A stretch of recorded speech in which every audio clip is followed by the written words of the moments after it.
आज हम बात करेंगे फ्रॉइड थ्योरी ऑफ पर्सनालिटी में एंग्जाइटी एंड डिफेंस मैकेनिज्म के बारे में, और इसके साथ साथ इस टॉपिक से रिलेटेड जो यूजीसी नेट साइकोलॉजी के प्रीवियस ईयर क्वेश्चंस हैं उनको भी सॉल्व करेंगे।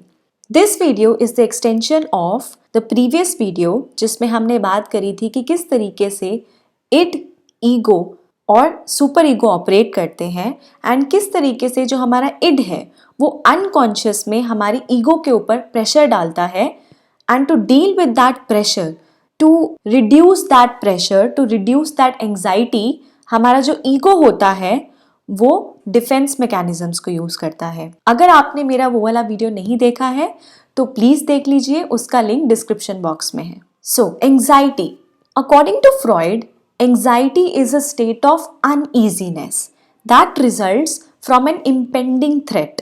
It is an affective, unpleasant state which is accompanied by a physical sensation that warns a person against that impending danger. कोई भी approaching threat है, कोई danger है, उसके लिए हमें warn करती है anxiety.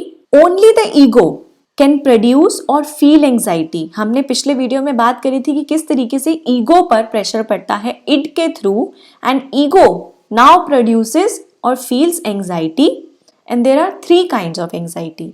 Number 1 is neurotic anxiety. जो न्यूरोटिक एंग्जाइटी होती है, it originates in the id and it is completely unconscious. It is an apprehension about an unknown danger. मतलब इड और ईगो की जो फाइट चल रही है उसको बोलते हैं न्यूरोटिक एंग्जाइटी, अनकॉन्शियस होती है एंड बेसिकली एक अननोन डेंजर के एप्रीहेंशन से आती है। अननोन डेंजर के बारे में अगर हम सोच रहे हैं वहां से आती है। Second is moral anxiety. Now it has its origin with the conflict between ego and super ego. हमने बात करी थी कि जो सुपर ईगो होती है वो मॉरल एथिक्स पे काम करती है, मॉरल प्रिंसिपल पे काम करती है। इट जो होती है वो हमारी प्लेजर प्रिंसिपल पे काम करती है। Now moral anxiety is the fight between ego and super ego, usually resulting from the failure to behave with what is regarded as morally right. हमारी सुपर ईगो हमें कहती है कि ये करना सही है, मॉरली सही है। अब कंफ्लिक्ट हो रहा है ईगो में और सुपर ईगो में, this is known as moral anxiety. The third one is reality or realistic anxiety, which is now objective. इसको हम कह सकते हैं कि ये fear की तरह होती है। ये एक known danger के बारे में होती है। It is an unpleasant feeling about a known danger. And neurotic and moral anxiety हमारी unknown danger के बारे में थी। According to Freud, these anxieties are difficult to separate. मतलब बहुत ही overlapping होती है and they often exist in combination. Anxiety is an ego-preserving mechanism since it acts as a signal to the person about some danger that is present. कोई भी danger है, कोई भी approaching threat है, उसके बारे में हमें एक signal देना. Now, what are defense mechanisms? Sigmund Freud described several ego defenses which he has referred in his written works. But ध्यान रहे कि जो Anna Freud है, who was the daughter of Sigmund Freud, she developed these ideas and elaborated on them. So जब भी ego defense mechanism की theory की बात आती है तो एना फ्रॉइड का नाम याद रखना है। These mechanisms help to prevent the ego from hurt and disappointment. जैसे हमने ऑलरेडी बात करी कि जो ईगो होती है वो एंग्जाइटी को कम करने के लिए, हर्ट को कम करने के लिए, डिसअपॉइंटमेंट को कम करने के लिए डिफेंस मैकेनिज्म्स को यूज करती है। And these are learned but they operate automatically. ये अपने आप ही ऑपरेट करते हैं, ठीक है, अनकॉन्शियसली होते हैं, हमें पता भी नहीं लगता है कि हम डिफेंस मैकेनिज्म्स को यूज कर रहे हैं। All defence mechanisms involve reality distortion. मतलब यहाँ पर जो भी हम डिफेंस मैकेनिज्म यूज करते हैं they just weaken the problem. वो प्रॉब्लम को सॉल्व नहीं करते, वो प्रॉब्लम को बस अब ये कह सकते हो कि these are some kind of an escape. तो यहाँ पर रियलिटी डिस्टॉर्शन होता है। Therefore, if we are over reliant on them, if we are over dependent on them, तो ये हमारे abnormalities में result करते हैं. It could be an obsession, it could be an intense phobia, it could be hysteria or anything. Now, what are the types of defense mechanisms? Number 1, repression. Anxiety provoking thoughts are not allowed to come into consciousness. This involves gross reality distortion, मतलब कि आपके अंदर कोई भी negative feeling है, anxiety provoking feeling है, thought है, उनको कॉन्शियसनेस में ही ना आने देना। For example, if a child who has suffered abuse by a parent, एक बच्चे ने अपने पेरेंट से अपने चाइल्डहुड में बहुत अब्यूज सहा है। अब यहाँ पर क्या हुआ है, he represses the memories and becomes completely unaware of them as a young adult. लेकिन as a young adult, he or she may face difficulty in forming his future relationships. मतलब जितने भी हमारे अंदर एंग्जाइटी प्रोवोकिंग इवेंट्स थे, thoughts थे, feelings थे, उनको हमने एक तरीके से अपनी अवेयरनेस से निकाल दिया, कॉन्शियसनेस नहीं निकाल दिया। तो यहाँ पर ग्रॉस रियलिटी डिस्टॉर्शन हो रहा है, लेकिन उसका इफेक्ट हमारी फ्यूचर लाइफ पे, लेटर लाइफ पे आता है। Second defense mechanism is rationalization. That means making excuses, blaming others. It could be anything like that. यहाँ पर reality distortion होता है, लेकिन थोड़ा कम। Dealing with an emotional conflict or stressor by using reassuring or self-serving but incorrect explanations. यहाँ पर हम किसी भी इमोशनल इवेंट के लिए, स्ट्रेसर के लिए इनकरेक्ट एक्सप्लेनेशन यूज़ कर रहे हैं। फॉर एग्जाम्पल, एक स्टूडेंट है जिसने अपने एग्ज़ाम में पुअर स्कोर पाया है and he is now blaming his poor score to the teacher rather than his own lack of preparation. Intellectualisation, blocking the emotional side of a stressful situation by addressing only facts. यहाँ पर हम पूरी तरह से emotional suppression कर देते हैं, emotional insulation कर देते हैं with rationalisation. For example, a person's father dies. So he gets extensively involved in funeral procedures without crying even for a second. अब यहाँ पर उस पर्सन ने अपने आप को इमोशनली सप्रेस कर दिया है और उन इमोशंस को सब्सटीट्यूट कर दिया है by getting so extensively engaged and involve in the funeral procedures. मतलब इंटेलेक्चुअलाइज कर दिया उस प्रॉब्लम को, इमोशनल इंसुलेशन कर दिया, इमोशनल सप्रेशन कर दिया और फैक्ट्स के साथ उसको सब्सटीट्यूट कर दिया। Now fourth one is introjection. अब ध्यान रहे, इंट्रोजेक्शन और आइडेंटिफिकेशन थोड़े सिमिलर कंसेप्ट्स हैं, तो इनको हम थोड़ा डिटेल में समझेंगे। इंट्रोजेक्शन जो होता है, basically it is N unconscious adoption of ideas of others. मतलब आप किसी दूसरे पर्सन की वॉइस को, आइडियाज को इतना डीपली इंटरनलाइज कर रहे हो कि वो आपकी पर्सनालिटी का पार्ट बन गया। मतलब अगर हम किसी को भी रोल मॉडल बनाते हैं तो हम उनके आइडियाज़, उनके बिलीव्स को, उनकी वॉइसेस को हम इंटरनलाइज कर लेते हैं। ठीक है, सिमिलरली जो आइडेंटिफिकेशन होता है उसमें भी हम सेम प्रोसीजर फॉलो कर रहे हैं, बस ये थोड़ा ज़्यादा डीप है। The person not only takes on a belief or a voice of the other person but also begins to identify with that individual. मतलब फॉर एग्जाम्पल, आप कभी किसी मूवमेंट को ज्वाइन कर रहे हो, किसी ग्रुप को ज्वाइन कर रहे हो, किसी कम्युनिटी को ज्वाइन कर लेते हो, तो आपने अपने आप को उससे आइडेंटिफाई कर दिया, अपनी आइडेंटिटी को उसके साथ जोड़ दिया। ठीक है, for example, child developing the behaviour of his और her parent without consciously realising of this process, तो आप उन्हीं की तरह बन गए हो। नाउ रिएक्शन फॉर्मेशन क्या होता है? Emotions and impulses which are anxiety producing or perceived to be unacceptable are substituted by exaggeration of the directly opposing tendency.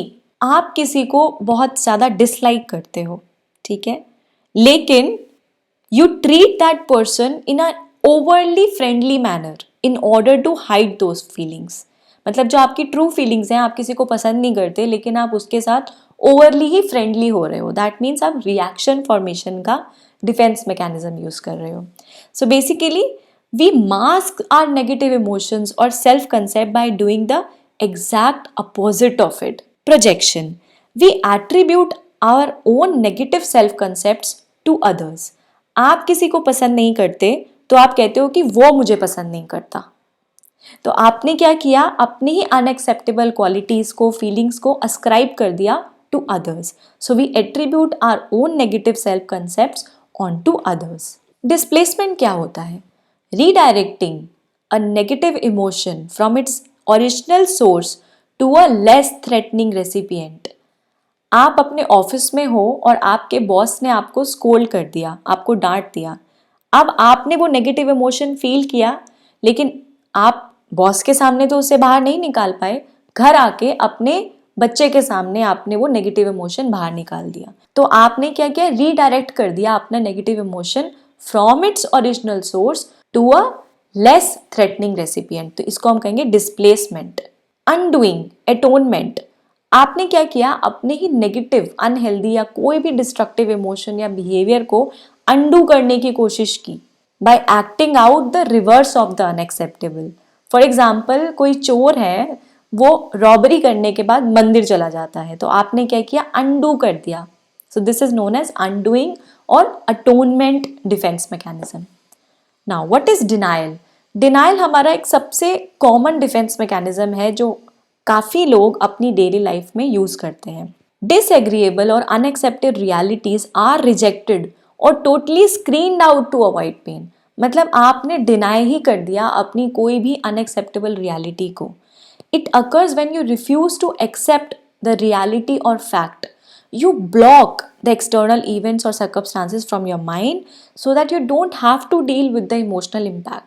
मतलब एक स्टूडेंट है, उसने एग्जाम में प्रिपरेशन नहीं करी थी और वो मानने के लिए ही तैयार नहीं है कि he had this lack of preparation for an exam, तो आप डिनायल मोड पे चले गए, डिनायल डिफेंस मैकेनिज्म यूज कर लिया। Now what is sublimation? अभी तक हम जितने भी डिफेंस मैकेनिज्म्स के बारे में बात कर रहे थे वो सब नेगेटिव थे, लेकिन sublimation is the only one जो कुछ पॉजिटिविटी लेकर आता है। So taking the negative self concepts and diverting them into more socially acceptable concepts that are beneficial. For example, किसी ने खुद ट्रॉमा एक्सपीरियंस किया है तो उनके अंदर वो नेगेटिव फीलिंग है, नेगेटिव इमोशन है, तो वो क्या करते हैं, they compensate it, they divert it by helping others. तो वो कुछ सोशली एक्सेप्टेबल, कुछ बेनिफिशियल करने लग गए। Now lastly, what is regression? Ego reverts to an early stage of development usually in response to a stressful situation. ये basically it is a form of retreat. आप अपने चाइल्डहुड में वापस चले जाते हो psychologically. Basically you go back to a time period when the person felt safer. For example, आपको job promotion नहीं मिला है तो आप क्या करते हो, you start throwing temper tantrums. तो आप क्या कर रहे हो, you are going back psychologically to a time period when you felt safer and early stage of development. So these are all the defence mechanisms जो हम अपनी एंग्जाइटी को रिड्यूस करने के लिए यूज करते हैं। अब हम quickly UGC net previous year questions को सॉल्व करेंगे जो डिफेंस मैकेनिज्म और एंग्जाइटी रिलेटेड क्वेश्चंस आए थे। Number 1. Among the following description of major defense mechanisms, which one describes projection? Assigning logical or socially desirable motives to what we do. Directing a motive that cannot be gratified in one form into another channel. C. Denying that an unpleasant reality exists. D. Assigning our own undesirable qualities to others. इसका answer क्या है? D. Projection में हम क्या कर रहे थे, projection में हम अपने ही नेगेटिव कंसेप्ट्स को एट्रीब्यूट कर रहे थे, प्रोजेक्ट कर रहे थे दूसरों पर। अगर मैं किसी को पसंद नहीं करती तो मैं कह रही हूं कि वो मुझे पसंद नहीं करता। Projection is assigning our own undesirable qualities to others. Now let's move to the next question. Read each of the following two statements, assertion A and reason R, and indicate your answer using the codes given below. Assertion is ego defense mechanisms help to protect the person from overwhelming anxiety, and reason is major psychodynamic functions of anxiety are to help the individuals avoid conscious recognition of acceptable instinctual impulses and to allow impulse qualification only indirectly. इसमें simple बात की गई है। पहला तो assertion defence mechanism हमारे किस काम के होते हैं, एंजाइटी को कम करने के लिए, to help us protect ourselves from overwhelming anxiety, ये तो ट्रू हो गया। Major psychodynamic functions of anxiety are to help the individual avoid conscious recognition of instinctual impulses and allow impulse qualification only indirectly. तो यही हमारा detail में दे रखा है एंजाइटी का क्या काम होता है। So the answer to this question is both A and R are true and R is the correct explanation of A. मतलब यहाँ पर हमारा फंक्शन ऑफ एंजाइटी दे रखा है और उस एंजाइटी को कम करने के लिए हम क्या यूज करते हैं? Ego defence mechanisms.